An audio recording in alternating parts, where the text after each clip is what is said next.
sponsors to TRF or RGO. And stewardship is also using Rotary Foundation funds in a responsible and transparent manner. Transparent means that each and every Rotarian in the club should be aware where their project is, what is going on in the project, whether it is in the starting stage, whether it is in the middle stage, whether any equipment has been delivered to the concerned cooperating organization or the beneficiary organization. Now, let me start with a negative note that what is the consequence of poor stewardship? So, poor stewardship leads to loss of Rotary funds.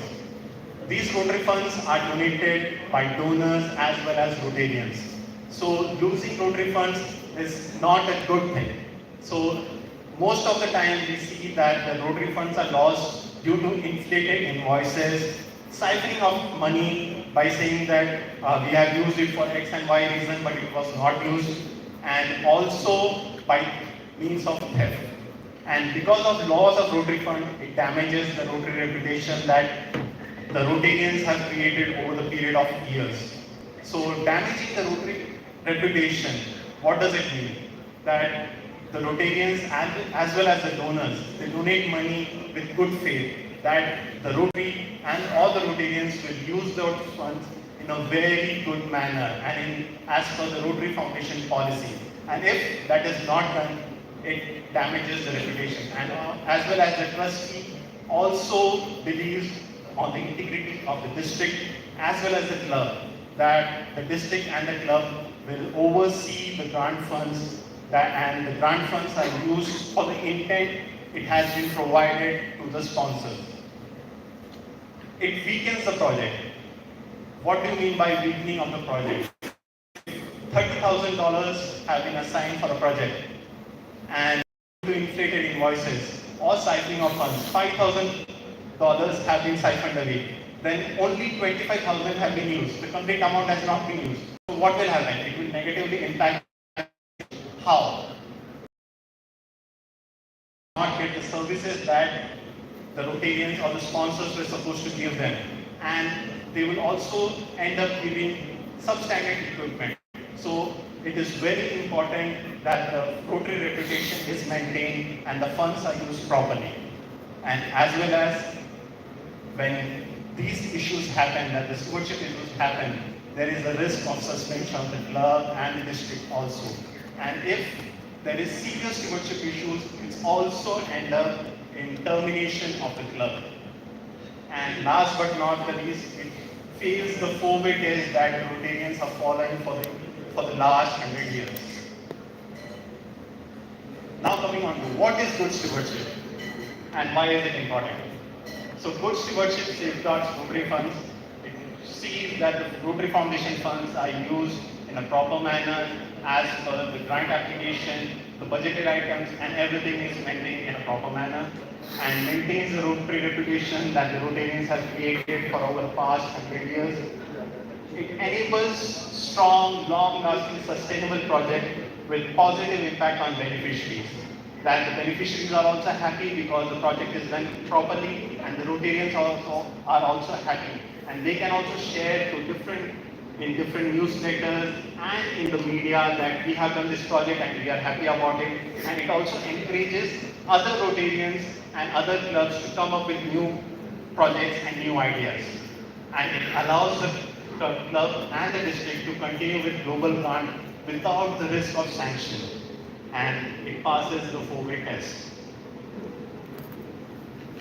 Now, I would like to share general best practices that a district or a club needs to follow for good stewardship. That is, first of all, involving the full club.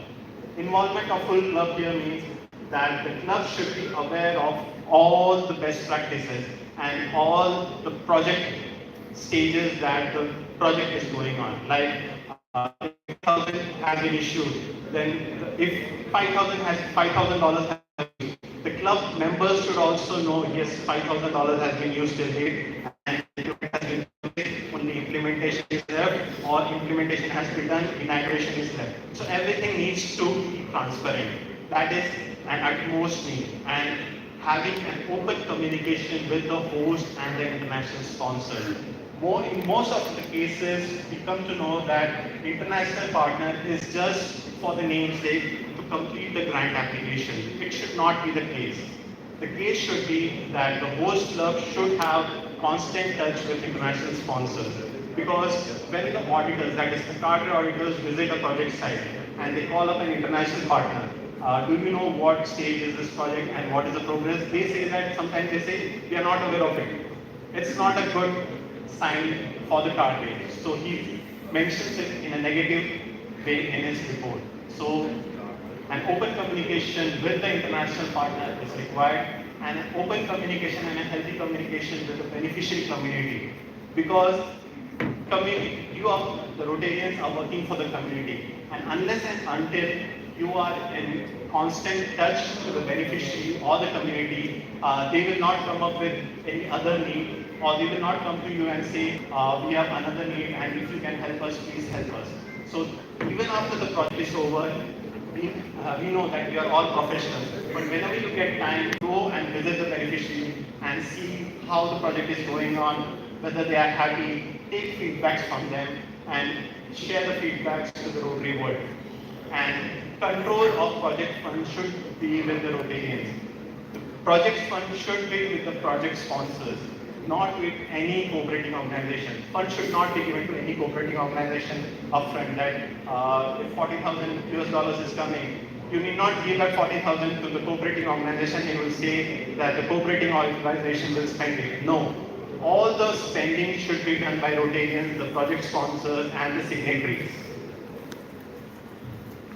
And what is good stewardship before the project begins? As we all know that we need to perform community assessment in order to apply for a grant application.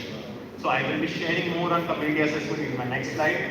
And you need to develop a financial management plan. I will be sharing more about the financial management plan in my next session.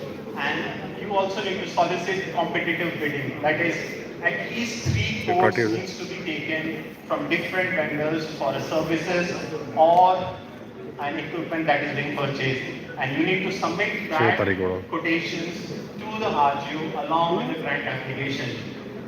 It's not mandatory that you need to choose the lowest quotation. You can just mention to the RGO why you are choosing the highest bid or the lowest bid or the middle bid. When the issue is clear and when you are making clear the objective that why you are selecting the vendor, there is no issue in choosing a higher value vendor. Now coming on to community assessment. We all know that the first step before planning a project is understanding the community. Understanding the community means going to the ground level, meeting the beneficiary community, understanding them, knowing their weaknesses, their strengths, what are assets they have, what they require, and what are the practices. We all need to first understand and then come up with a project. The need of the community, once the need is identified and a project is under by the Rotarian, they can fill the grant application.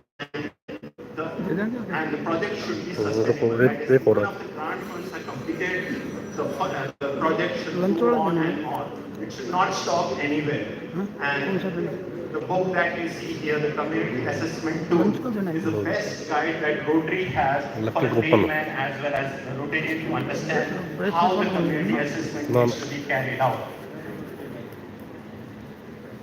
Now coming on to a few tips for community assessment, that is, the Rotarians, all the sponsors need to remain open-minded for a project. We should not think that I will give toilet blocks to this community because there is, I see that there is no toilet block. No. You first need to go to the beneficiary, choose the participants very carefully, the children, the women, the senior citizens, and understand what is their need.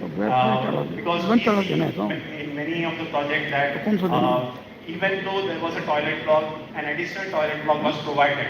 It is of no use. Unless and until the toilet blocks are being used by the beneficiaries, it is of no use. So we need to understand the beneficiary and talk to them and include overlooked and marginalized groups, irrespective of caste and creed. And always consider yourself an outsider. Even if you know the community, you need not think that I know everything about the community. You can go as an outsider, think that I don't know anything about this community, interact with everyone, and come up with a solid project that can be publicized.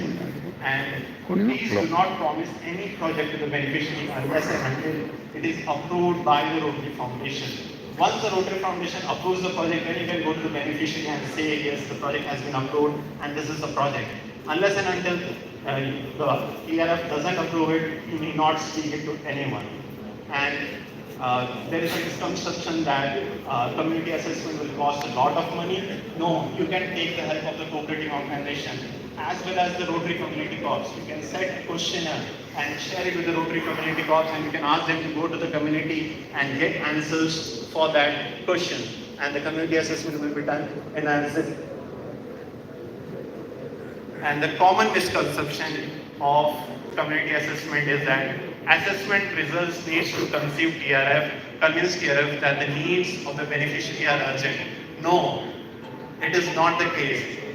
The TRF only needs to know that you have conducted the community assessment and the project that you're going to do is doing, that you're implementing will do good to the beneficiary or the community. A community assessment can be completed after the grant is approved. No, community assessment needs to be the first before applying for a global grant. The most impactful project includes a large number of beneficiaries. You can include large number of beneficiaries, but it is not a must. You can choose a marginalized group, a small group, and you can provide them the best project. We have to look more favorably on my project if I do not mention other needs the community has that this project is not addressing. No, when you're going to a community, you see that toilet blocks are the most requirement. Yes, you can apply for the grant.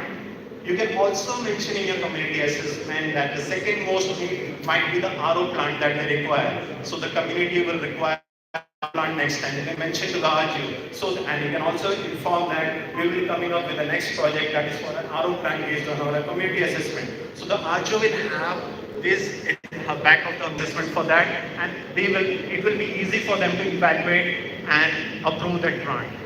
TRF expects volunteers to do too much work without assistance. No, we don't expect you to do too much work. We expect that you take the help of cooperating organization as well as the Rotary Community Corps. So before I move into the next slide, I will ask the audience a question and you can please answer it based on the community assessment that you have heard right now. A member of your club drove past an elementary school and saw the children were defecating outside. This club member went back to the school and asked the principal if they wanted Rotary to provide the school with toilet blocks. When the principal said yes, the club began planning a grant to provide toilet blocks to the school and 5 additional elementary schools in the town, since he knows those schools have older toilet. Is this an acceptable community assessment? What would you say? Yes, sir.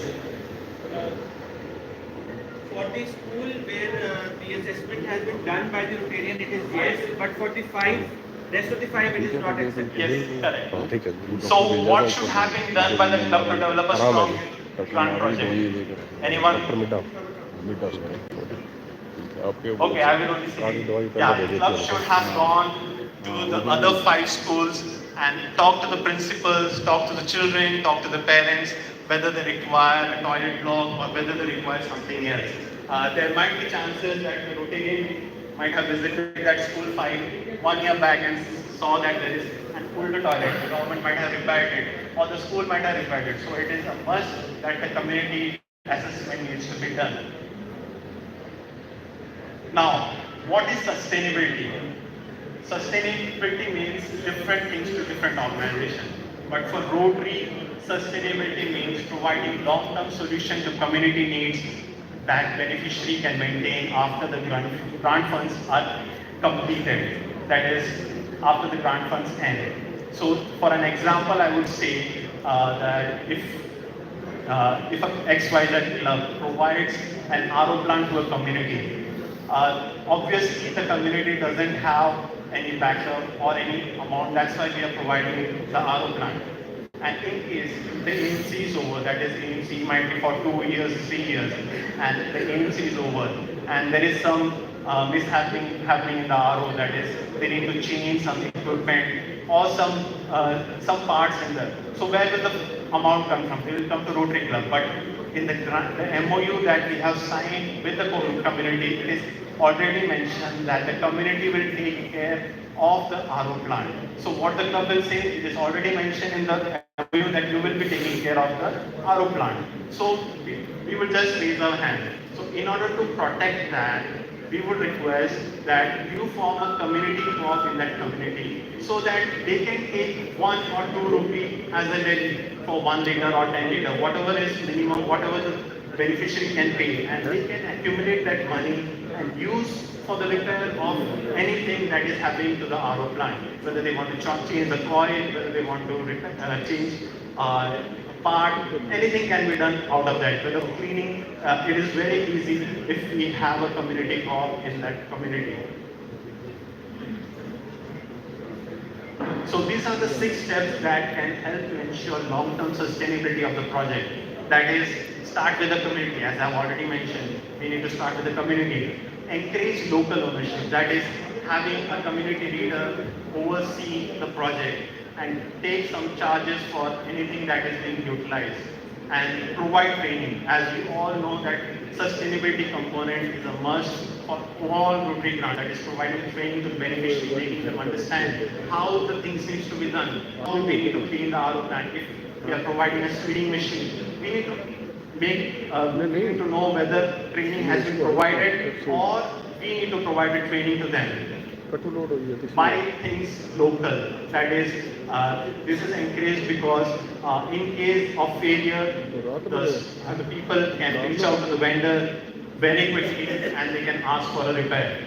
Find local funding, that is the source of funding for repair and all, and measure your success. It is the utmost thing that we need to measure the success of our project and publicize in the Rotary world that we provided these XYZ things to this community, and the community is very happy. This is the testimony that we have, and by sharing those testimony in the Rotary world, other Rotarians get encouraged and they also start doing Rotary projects.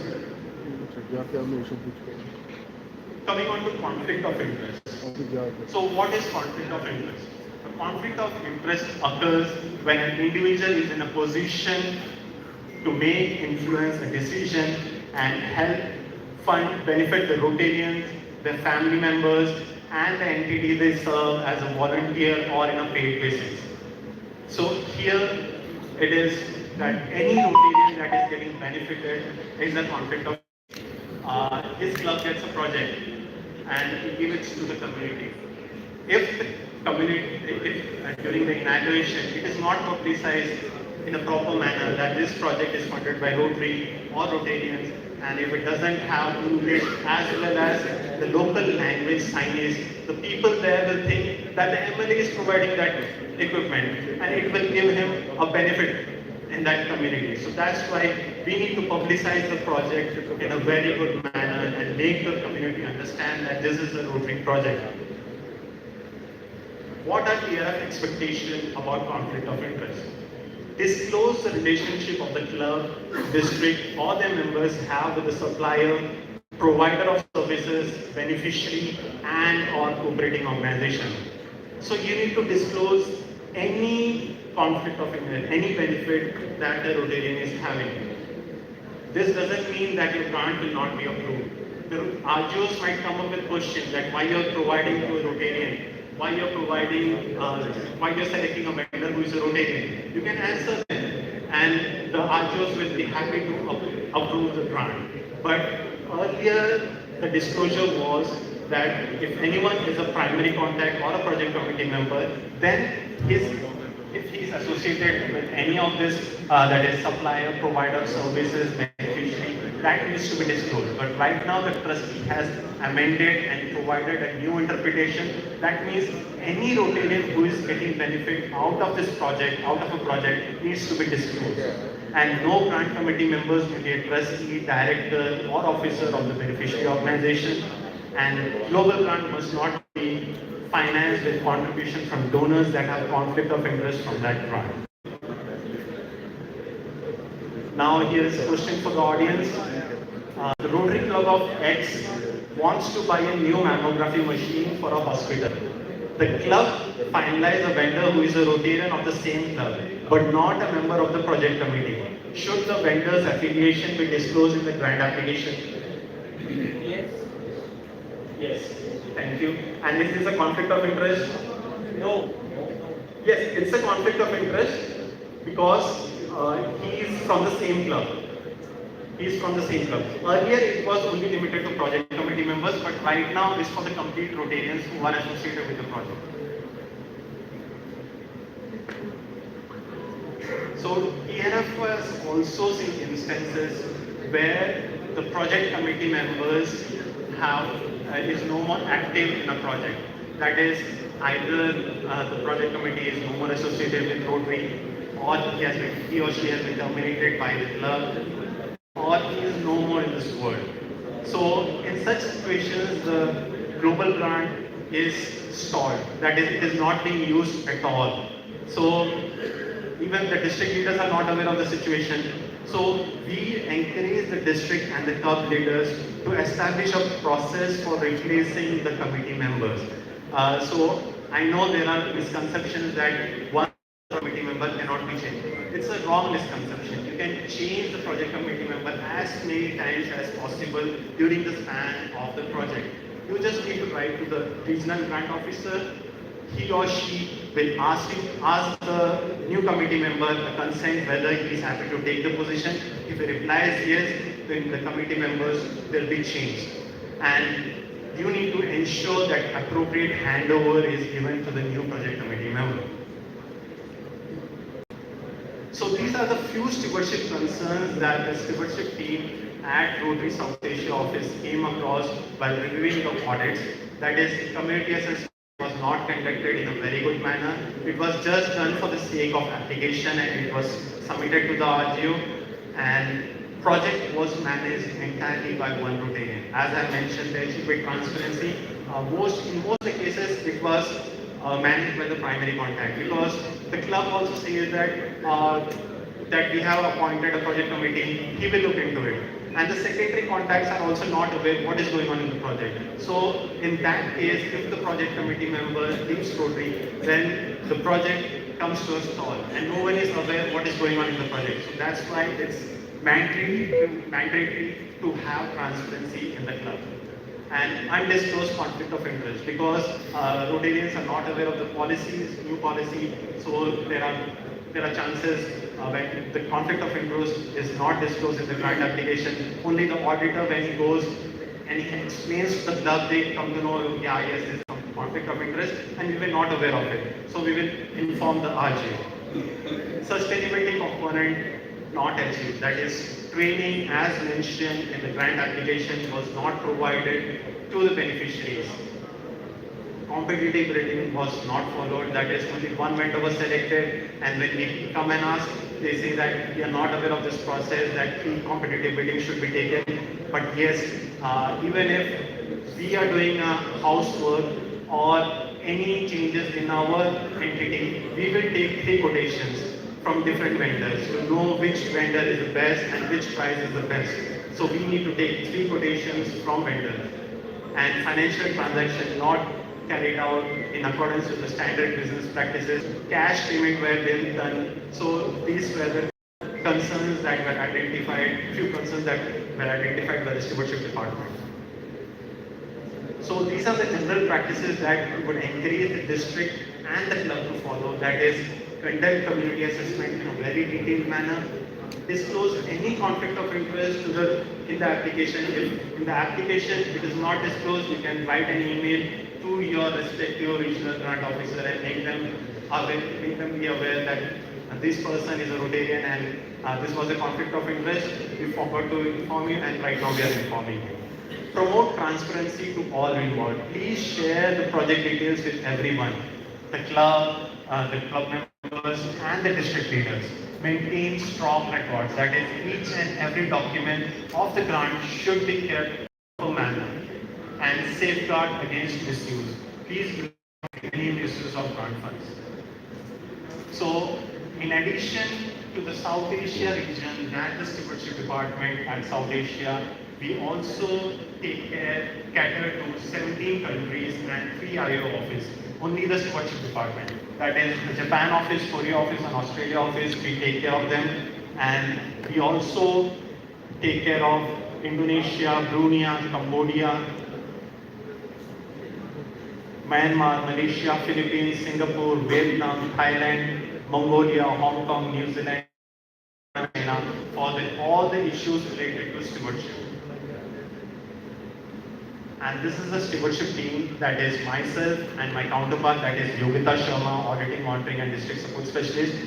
We report to our manager, that is Rajesh Anand, who is heading the stewardship and legal team at South Asia office. So you can write any queries related to stewardship to us, and we will be happy to help you out. Thank you.